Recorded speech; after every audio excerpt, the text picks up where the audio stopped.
തല തിരിക്കരുത് കേട്ടോ മോനെ.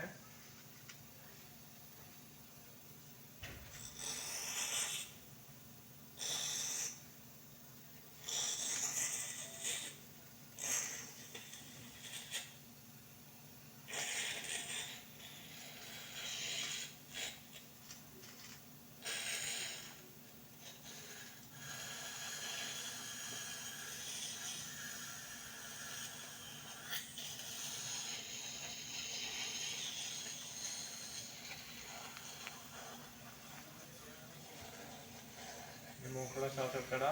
തിരിക്കണേ. സിസ്റ്റർ ഉണ്ടോ അവിടെ?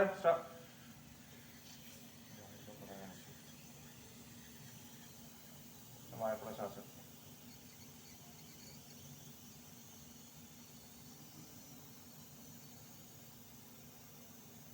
ഇതൊരു ദശയാണ് കണ്ടോ, കാണുന്ന മടക്ക മടക്കായിട്ട് കാണുന്ന കണ്ടോ നിങ്ങൾ ടി വിയിൽ.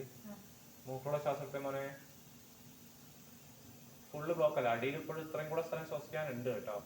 പക്ഷെ ഇതിന് കുറച്ചൊരു വലുപ്പം കൂടുതലുണ്ട്. ഇത് പുതിയ ദശ വരുന്നല്ല, എല്ലാ കുട്ടിക്കുള്ള ദശയാണ് കേട്ടോ. അവിടെ എല്ലാ കുട്ടിക്കുള്ളൊരു സംഭവമാണ് അത്. ഇത് വലുപ്പം കൂടിയിരിക്കാന്നേ ഉള്ളൂ കേട്ടോ. ഇതിപ്പോ ശരിക്കും ഏതാണ്ട് ഇവിടം വരെ വലുപ്പം പാടുള്ളൂ ശരിക്കും ഇതിന്റെ. ഇവിടെ ഞാൻ തോന്നുന്നു, പക്ഷെ അതിന് ബാക്കി ഇവിടം വരെ ഉണ്ട് കുട്ടി കണ്ടോ. അപ്പൊ അത് വലുപ്പം അലർജി കാരണമാണ് ഈ കൂടി വരുന്നത്.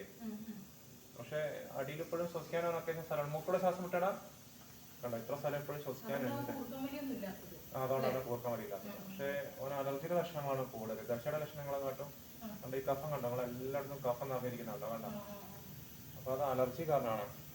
അലർജിയുടെ ഒരു ഗുളികയും മൂക്കടിക്കുന്ന സ്പ്രേയും ഒരു 3 മാസത്തോളം തുടർച്ചയായിട്ടൊന്ന് ഉപയോഗിച്ചാലും എൻ്റെ പ്രശ്നങ്ങൾ ഒരു 90% പൂർണ്ണമായിട്ട് കുറവ് പറയാൻ പറ്റില്ല, 90% കുറഞ്ഞോളും. അലർജി നമുക്ക് പൂർണ്ണമായിട്ട് മാറുന്ന പറയാൻ പറ്റില്ല. ചിലപ്പോൾ ഒരു പ്രായമാകുമ്പോൾ നിന്നോളൂ കേട്ടോ.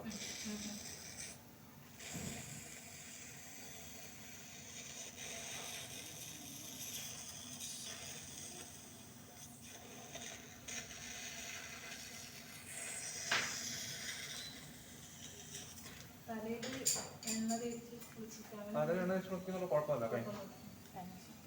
പക്ഷേ